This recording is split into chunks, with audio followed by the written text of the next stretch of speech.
사랑하는 우리 성도님들 모두 건강히 잘 지내고 계신지요? 참으로 안팎으로 우리의 마음을 흔드는 여러 소식을 접하게 됩니다. 코로나 확진자 수가 저희로서는 가늠하기도 어려운 수준으로 확대되고 있고, 또 대선과 관련된 여러 상황들, 또 밖에서는 전쟁의 흉흉한 소식까지 우리의 마음이 이렇게 어지러운 때일수록 하나님의 말씀을 더욱 의지하여서 말씀의 인도하심을 받는 저와 여러분이 되기를 간절히 소망합니다. 오늘 저와 여러분이 받는 하나님의 말씀은 시편 78편 12절에서 33절의 말씀입니다. 제가 하나님의 말씀을 받들어 읽겠습니다.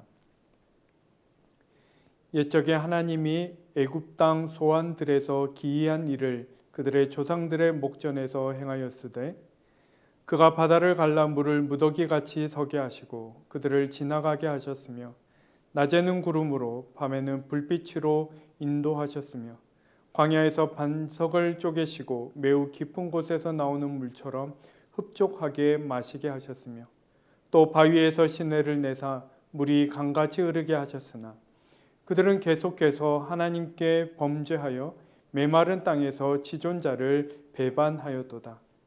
그들이 그들의 탐욕대로 음식을 구하여 그들의 심중에 하나님을 시험하였으며 그뿐 아니라 하나님을 대적하여 말하기를 하나님이 광야에서 식탁을 베푸실 수 있으랴.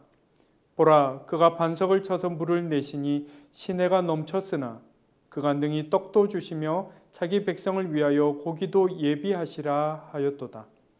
그러므로 여호와께서 듣고 노하셨으며 야곱에게 불같이 노하셨고 또한 이스라엘에게 진노가 불타올랐으니 이는 하나님을 믿지 아니하며 그의 구원을 의지하지 아니한 때문이로다.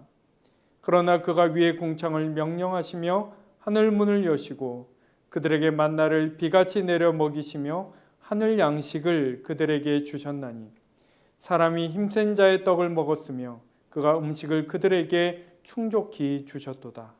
그가 동풍을 하늘에서 일게 하시며 그의 권능으로 남풍을 인도하시고 먼지처럼 많은 고기를 비같이 내리시고 나는 새를 바다의 모래같이 내리셨도다. 그가 그것들을 그들의 진중에 떨어지게 하사 그들의 거처에 두르셨으므로 그들이 먹고 심히 배불렀나니 하나님이 그들의 원대로 그들에게 주셨도다. 그러나 그들이 그들의 욕심을 버리지 아니하여 그들의 먹을 것이 아직 그들의 입에 있을 때에 하나님이 그들에게 노여움을 나타내사 그들 중 강한 자를 죽이시며 이스라엘의 청년을 쳐 엎드려 들이셨도다. 이러함에도 그들은 여전히 범죄하여 그의 기이한 일들을 믿지 아니하였으므로 하나님이 그들의 날들을 헛되이 보내게 하시며 그들의 횟수를 두려움으로 보내게 하셨도다. 아멘. 우리가 살펴보고 있는 시편 78편은 전체 시편에서도 두 번째로 긴 시편으로서 출애굽기에서 사무엘 하에 이르는 이스라엘의 역사를 통한 교훈을 담고 있는 오히려 설교에 가까운 그런 시편이다라고 할 수 있습니다. 이 시편은 6개 혹은 7개 연으로 된 총 10개의 행으로 구성되어 있으며 각 행마다 이스라엘 역사의 결정적인 사건들을 하나씩 담고 있는데 오늘은 그중 3번째, 4번째, 5번째 연을 행을 저와 함께 살펴보시겠습니다. 먼저 12절에서 17절에서는 출애굽 가운데 하나님이 행하신 기이한 일들을 언급하고 있습니다. 12절에 보면 소안이라는 지명이 나오는데 이것은 옛 이집트의 수도로서 여기서는 애굽, 이집트 전체를 가리킨다고 할 수 있습니다.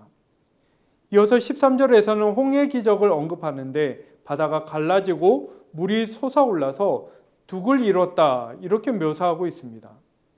계속해서 광야에서 하나님이 낮에는 구름 기둥으로 밤에는 불빛으로 그들과 함께 행하신 것, 그리고 건조한 땅을 지나는 중에도 바위 가운데 물이 샘솟게 하셔서 솟아오르게 하셔서 그들이 전혀 목마르지 아니하게 그들을 돌보셨다 하는 것을 쭉 언급하고 있는 것이죠.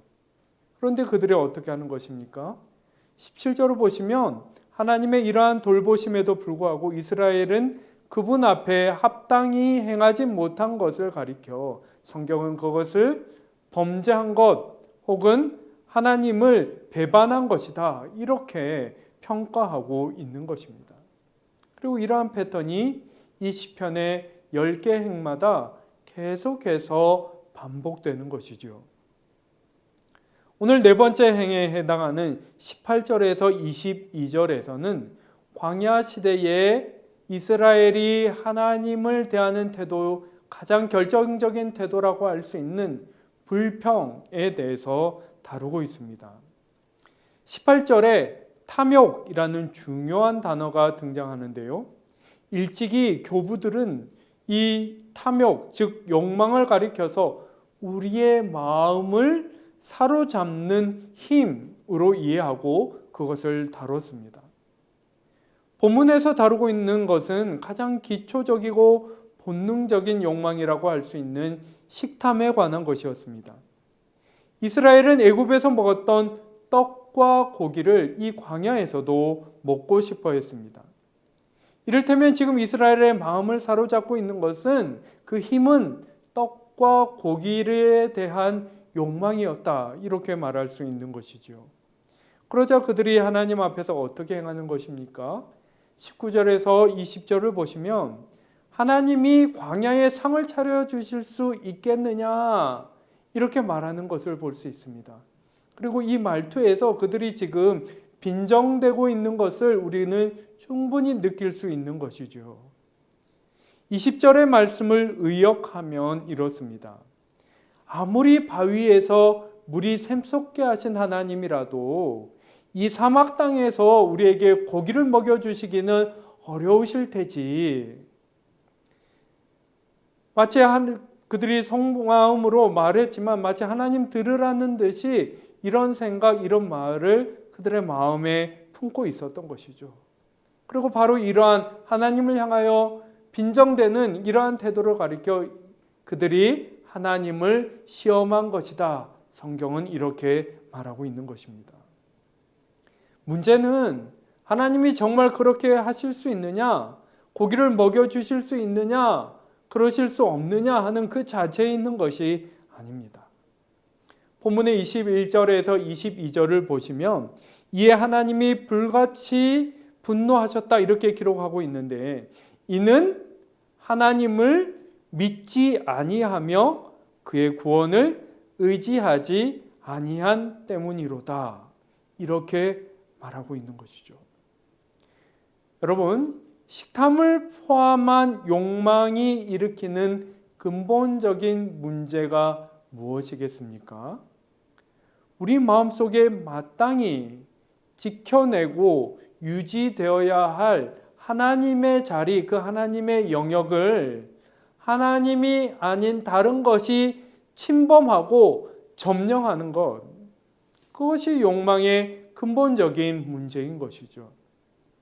그 결과 하나님이 그들을 위해 행하신 위대한 일을 행하신 그 이후에도 그들의 마음은 끊임없이 그분에게서 돌아섰던 것입니다. 이는 하나님을 믿지 아니하며 그의 구원을 의지하지 아니한 때문이로다. 이어서 23절에서 32절에서는 만나와 메추라기에 관한 새로운 기적들을 언급합니다. 이스라엘은 광야에서 하늘로부터 때마다 떡과 고기가 폭우처럼 쏟아지는 것을 경험했더랬습니다. 그래서 그들은 그것을 이후에 하늘 양식, 그 만나와 메추라기를 가리켜 오늘 본문에 기록되어 나오는 것처럼 하늘 양식 혹은 힘센 자의 양식이라고 불렀던 것이죠. 하나님께서 이스라엘의 그 무리한 요청을 그래도 들어주신 것입니다. 비록 탐욕스러운 마음에 하나님을 시험하는 반역적인 요청이었음에도 불구하고 끝끝내 하나님께서 그들의 청을 들어주셨던 것이지요. 29절을 보시면 그들이 먹고 심히 배불렀나니 하나님이 그들의 원대로 그들에게 주셨도다. 이렇게 기록하고 있는 것입니다. 여러분, 여기서는 그 문맥적인 흐름을 파악하는 것이 중요하겠습니다. 하나님은 자신의 백성들을 한결같이 돌보시고 그들의 필요를 채워주셨지만 시간이 지날수록 드러나는 것은 이스라엘의 욕심은 끝이 없고 하나님이 그들에게 어떻게 대하시든 무엇을 공급하시든 그들 마음속에 그 욕망을 다 채우실 수는 결코 없었다라는 것이 드러나는 것이죠. 30절에서 31절을 보시면 그러나 그들이 그들의 욕심을 버리지 아니하여 그들의 먹을 것이 아직 그들의 입에 있을 때에 하나님이 그들에게 노염을 나타내사 그들 중 강한 자를 죽이시며 이스라엘의 청년을 쳐 엎드러뜨리셨도다. 이렇게 기록하고 있는 것이죠. 앞서 만나와 메추라기를 가리켜 힘센 자의 떡이다 라고 하였던 것은 그들에게 주어진 하늘 양식이 사람의 힘으로 거둬들일 수 있는 것 그 이상이었음을 나타내는 표현이었습니다. 그럼에도 불구하고 하나님의 행하신 것을 기억하고 감사하기보다 탐욕이 그들의 마음속에 더 우세했던 것이죠. 영적 분별력을 가지고 자신의 마음을 가누지 못했던 것입니다. 그러므로 강한 자를 죽이시며 청년을 엎드러뜨리셨다는 것은 출애굽 1세대, 탐욕에 사로잡힌 그 출애굽 1세대가 하나님의 징벌로 광야에서 생의 마지막 순간을 맞이해야 했던 것을 가리킬 뿐만 아니라 근본적으로는 하나님 편에서 인간 마음속 그분을 넘어서려는 그 욕망의 강한 힘을 하나님이 꺾으셔야만 했던 그런 조치가 필요했음을 지금 나타내고 있는 것입니다.